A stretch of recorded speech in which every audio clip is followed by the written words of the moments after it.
یہ ہاشم ٹیلر صاحب ہیں، یہ کہہ رہے ہیں السلام علیکم مفتی صاحب، میرے کارخانے میں ایک کاریگر ہیں، سلائی کا کام کرتے ہیں، پر وہ بیاج سے پیسے دیتے ہیں لوگوں کو۔ سوال یہ ہے کہ جو انسان بیاج کا کام کرتا ہو تو کیا اس کے پیسوں سے خریدا ہوا کوئی بھی کھانا یا پینے کی چیز کھا پی سکتے ہیں؟ کئی بار ایسا ہوتا ہے وہ چائے لے کر آ جاتے ہیں تو کیا اسے پی سکتے ہیں؟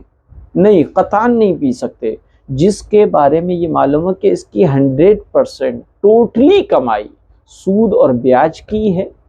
اور یہ سود اور بیاج کا کام کرتا ہے یا بیاج پر لوگوں کو پیسے دیتا ہے، تو ایسی صورت میں اس شخص کے گھر کے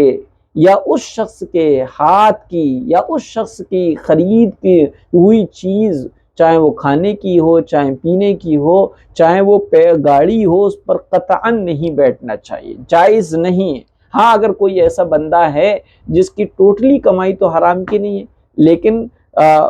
حرام کا پرسنٹ کم ہے، حلال کا پرسنٹیج زیادہ ہے، تو کھا سکتے ہیں۔ تو ہاشم صاحب، آپ کا جو کاریگر ہے جو لوگوں کو بیاج کے اوپر پیسے دیتا ہے اور اس کے زیادہ تر کمائی حرام کی ہے، کیونکہ آپ کے یہاں کے کارخانے کا کاریگر ہے تو یقیناً وہ محنت سے بھی کچھ نہ کچھ حلال کمائی، اس کی حلال آمدنی بھی ہے اور حرام بھی آمدنی ہے، اور جس کی حلال اور حرام آمدنی دونوں طرح کی ہو تو اس میں یہ دیکھیں گے پرسنٹیج کس کا زیادہ ہے۔ اگر حلال کا زیادہ ہے تو ایسی صورت میں آپ اس کا کھانے پینے کی چیز کھا سکتے ہیں، لیکن اگر اس کے حرام کے پرسنٹیج زیادہ تو قطعاً نہیں کھا سکتے۔ اور بہتر یہ ہے کہ اگر اس کی حرام کی کمائی کا پرسنٹیج کم ہی ہو تب بھی آپ اس کے